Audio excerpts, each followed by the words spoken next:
సూర్యాపేట జిల్లా హుజూర్ నగర్ నియోజకవర్గం మఠంపల్లి మండలం సుల్తాన్పురం తాండా పునరావాస కేంద్రం వద్ద అప్పుడే పుట్టిన పాపని గుర్తు తెలియని వ్యక్తులు ముళ్ల పొదల్లో పడేశారు. కన్న పేగే కసాయిగా మారింది. తల్లి ఒడిలో ఉండాల్సిన పాప ముళ్ల పొదల్లో ఉండడం చూసే ఘటన ప్రతి ఒక్కరిని కన్నీరు పెట్టించింది. ఏ తల్లి కన్నదో కానీ పురిట్లో ఉండాల్సిన పసిపాప ముళ్ల పొదల్లో ఉండడం ప్రతి మనిషిని కదిలించి వేసింది. ఈరోజు ఉదయం సుమారు 7:30 ప్రాంతంలో మనకు సుల్తాన్పూర్ తండా గ్రామ పరిధిలో ఒక న్యూబోర్న్ బేబీ, ఫీమేల్ బేబీ దొరకడం జరిగింది. ఆ బేబీని మన ఆశా వర్కర్ వాళ్ళ బాబు బయటికి వెళ్ళినప్పుడు చూడడం జరిగింది. చూసిన వెంటనే ఆ విలేజ్కి తీసుకురావడం జరిగింది. తీసుకొచ్చిన వెంటనే ఆశా వర్కరు, అక్కడ ఉన్న అంగన్వాడీ టీచర్ వాళ్ళిద్దరు కలిసి ఆ బేబీని మన పిఎస్సికి తీసుకురావడం జరిగింది.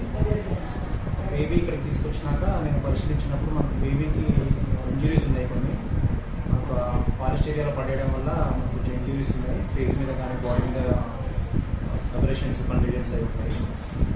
బేబీ అయితే మనకు గుండె కొట్టుకోవడం కానీ అంత బాగానే ఉంది. అది మనకు ఇంజురీస్ ఉన్నాయి కాబట్టి ఫర్దర్ ట్రీట్మెంట్ కోసం మనం హుజూర్ ఏరియా హాస్పిటల్ పీడియాట్రిషియన్ దగ్గర రిఫర్ చేయడం జరిగింది. దాంతోపాటు అక్కడ పీడియాట్రిషియన్ చెక్ చేసినాక మనకు బర్త్ డోసెస్ ఉంటాయి అన్నమాట. చిన్నపిల్లలకు వెంటనే పుట్టిన పిల్లలకు ఇవ్వాల్సిన టీకాలన్నీ పిల్లల డాక్టర్ గారు పరీక్షించి ఆ టీకాలు అనేది వేయడం జరుగుతుంది.